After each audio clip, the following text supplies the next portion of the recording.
अस्सलाम वालेकुम। Six class हम लोग कर रहे हैं हिस्ट्री का बाब नंबर 1, जिसमें हम लोगों ने कल पढ़ा था वादी सिंध के लोगों का मज़हब क्या था, यानी उनके मजहबी अकायद के बारे में कि ये लोग देवी देवताओं की पूजा करते थे। इसके अलावा जानवरों की भी पूजा करते थे। उसके बाद हम लोगों ने कल पढ़ा था माशरती निज़ाम के बारे में, यानी वादी सिंध के जो लोग थे अपनी ज़िंदगी बाकायदा जो थे नज़्म ज़ब्त के तहत गुजारते थे। इसके अलावा मर्दों और औरतों में मुख्तलिफ काम जो थे वो तकसीम किए गए थे। औरतें आराइश और ज़ेबाइश के लिए ज़ेवरात का इस्तेमाल करती थीं। ओके स्टूडेंट्स, तो आज का जो हमारा टॉपिक है वो है वादी सिंध के लोग ज़राअत किस तरीके से करते थे। तो पहले हम लोग देख लेते हैं ज़राअत होती क्या है। जानवरों को पालना और इसके अलावा खेती बाड़ी करना ये ज़राअत कहलाता है।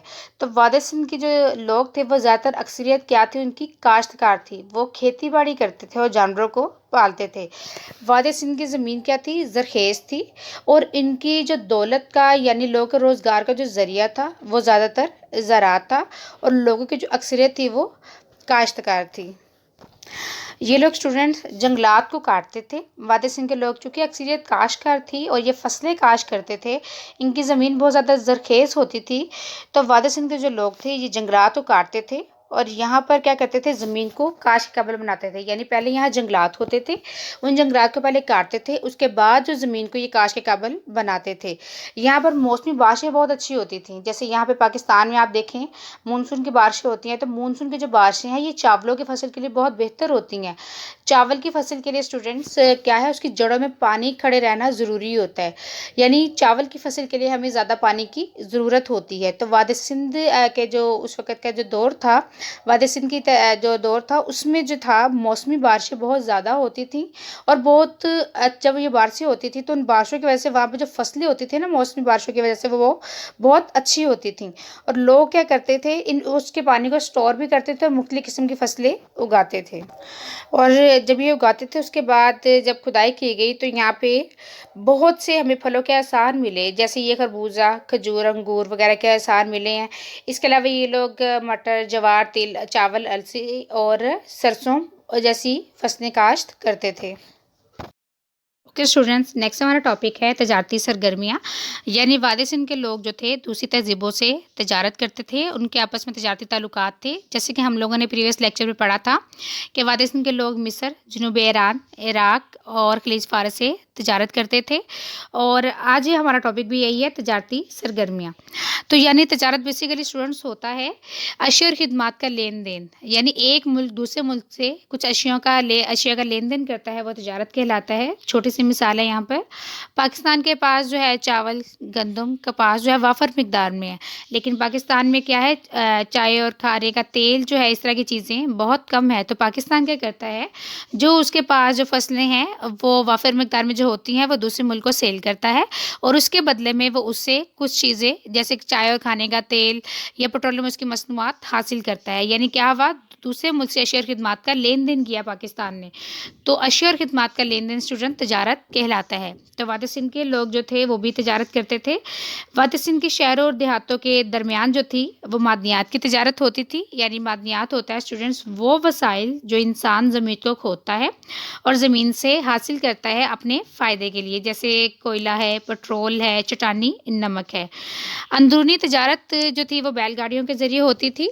यानी क्या है कि वो बैलगाड़ियों का इस्तेमाल करते थे अंदरूनी तजारत के लिए। अंदरूनी तजारत होती है स्टूडेंट्स एक ही मुल्क के अंदर, यानी एक सूबे से दूसरे सूबे में भी हो सकती है, एक शहर से दूसरे शहर में भी हो सकती है, और एक इलाके से दूसरे इलाके में भी हो सकती है। इसके अलावा खुदाई के दौरान हमें वज़न और पैमाइश के बाट भी मिले हैं। यानी ये क्या है कि उस ज़माने में वादी सिंध के लोग जो थे पैमाइश करने के लिए यानी मापने के लिए मुख्तलिफ स्केल इस्तेमाल करते थे पैमाइश के लिए। इसके अलावा वज़न करते थे जब चीज़ों का, उसके लिए मुख्तलिफ पत्थर इस्तेमाल करते थे जो कि चौकोर शक्ल के होते थे, जिनको बाट कहा जाता है। यानी वज़न और पैमाइश के बाट भी मिले हैं जो कि चौकोर शक्ल के होते थे। स्टूडेंट्स, हम लोगों ने पढ़ना है वादी सिंध का रस्मुल ख़त। जैसे कि हम लोगों ने जोग्राफिया में पढ़ा था کہ مختلف سمبل یوز کرتے ہیں کسی بھی چیز کو ظاہر کرنے کے لیے۔ تو یہ جو علامات تھی اسٹوڈنٹ جو کہ آپ دیکھ سکتے ہیں، یہ علامات اس وقت ظاہر کرتی تھیں کہ یہ وادی سندھ کے لوگوں کی علامات ہیں، یعنی یہ جو تمام چیزیں تھیں یہ ظاہر کرتی تھی کہ یہ وادی سندھ الگ کی الگ پہچان تھی، یہ علامات جن کو رسم الخط کہا جاتا ہے۔ تو وادی سندھ کے جو لوگ تھے اسٹوڈنٹس یہ پڑھے لکھے تھے، ان کا رسم الخط بہت دلچسپ بھی تھا لیکن بہت زیادہ مشکل تھا، جس کو آج تک کوئی بھی نہیں پڑھ پایا۔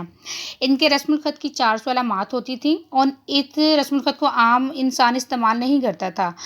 اس رسم الخط کو صرف تاجر یعنی جو تجارت کرتے تھے وہ فوجی اور سیاسی افراد استعمال کرتے تھے۔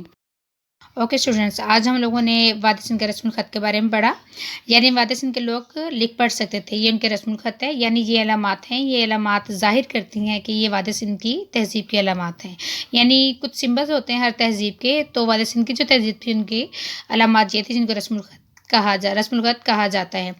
وادی سندھ کا جو رسم الخط تھا بہت دلچسپ بھی تھا لیکن پیچیدہ بھی تھا۔ اس زمانے میں اس رسم الخط کی 400 علامات ہوتی تھیں۔ اس رسم الخط کو صرف اور صرف تاجر یعنی جو تجارت کرتے تھے وہ فوجی اور سیاسی افراد استعمال کر سکتے تھے۔ اور اس کے علاوہ اسٹوڈنٹ وادی سندھ کے جو لوگ تھے وہ ان کی دولت کا انحصار زراعت اور تجارت پر تھا، یعنی اکثریت جو لوگ تھے وہ کاشتکار تھے یعنی کھیتی باڑی کرتے تھے۔ وہاں موسمی بارشیں بہت زیادہ ہوتی تھیں جس کی وجہ سے فصلیں بھی خوب ہوتی تھیں۔